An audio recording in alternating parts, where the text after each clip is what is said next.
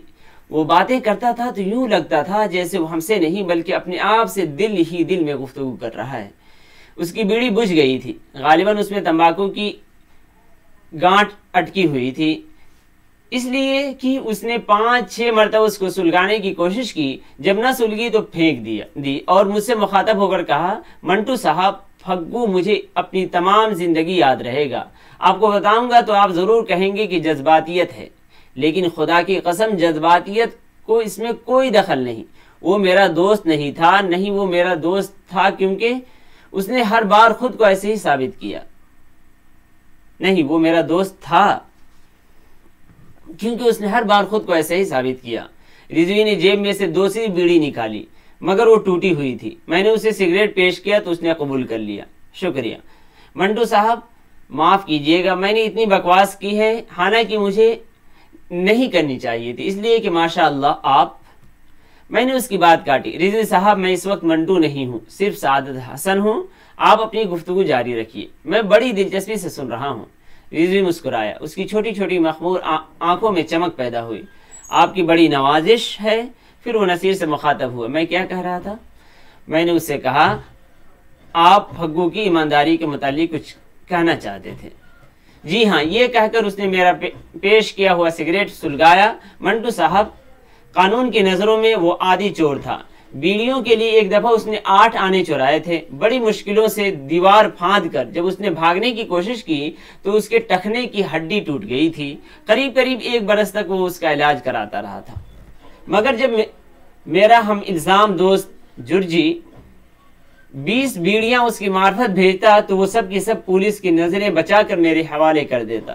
وعدہ معاف گواہوں پر بہت کڑی نظر ہوتی ہے، لیکن جرجی نے پھگو کو اپنا دوست اور ہمراز بنا لیا تھا۔ وہ بھنگی تھا لیکن اس کی فطرت بہت خوشبودار تھی۔ شروع میں جب وہ جرجی کی بیڑیاں لے کر میرے پاس آیا تو میں نے سوچا اس حرام زادے چور نے ضرور اس میں سے کچھ غائب کر لی ہوں گی، مگر بعد میں مجھے معلوم ہوا کہ وہ قطعی طور پر ایماندار تھا۔ بیڑی کے لیے اس نے 8 آنے چوراتے ہوئے اپنے ٹخنے کی ہڈی نڑوا لی تھی، مگر یہاں جیل میں جہاں اس کو تمباکو کہیں سے بھی نہیں مل سکتا تھا، وہ جرجی کی دی ہوئی بیڑیاں تمام و کمال میرے حوالے کر دیتا تھا جیسے وہ امانت ہو۔ پھر وہ کچھ دیر ہچکچانے کے بعد مجھ سے کہتا، بابو جی ایک بیڑی تو دیجئے، اور میں ان کو صرف 1 بیڑی دیتا۔ انسان بھی کتنا کمینہ ہے۔ رضوی نے کچھ اس انداز سے اپنا سر جھٹکا جیسے وہ اپنے آپ سے متنفر ہے۔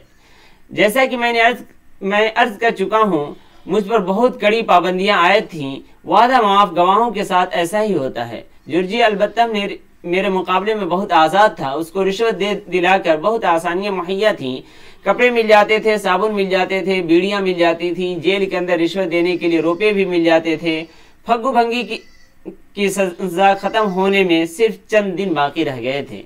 جب اس نے آخری بار جرجی کی دی ہوئی بیڑیاں مجھے لا کر دی، میں نے اس کا شکریہ ادا کیا۔ وہ جیل سے نکلنے پر خوش نہیں تھا۔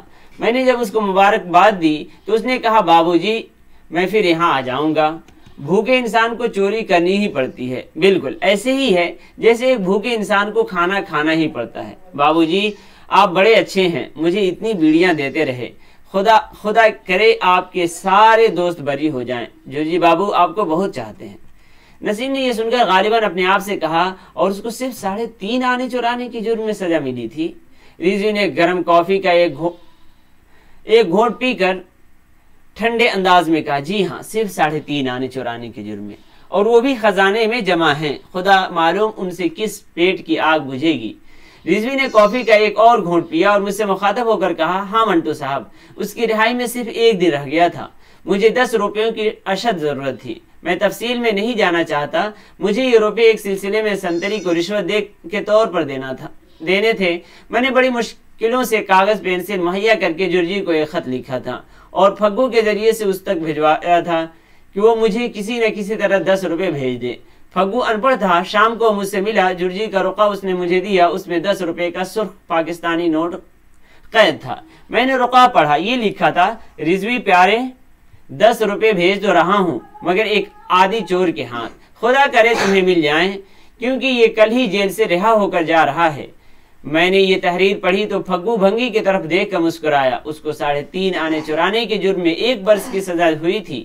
میں سوچنے لگا اگر اس نے 10 روپے چرائے ہوتے تو 3.5 آنے فی برس کے حساب سے اس کو کیا سزا ملتی۔ یہ کہہ کر رضوی نے کافی کا آخری گھونٹ پیا اور رخصت مانگے بغیر کافی ہاؤس سے باہر چلا گیا۔ یہ افسانہ لکھا گیا 26 جولائی 1957۔ آج کے لیے اتنا ہی، پھر ملتے ہیں اگلی ویڈیو میں۔ اللہ حافظ۔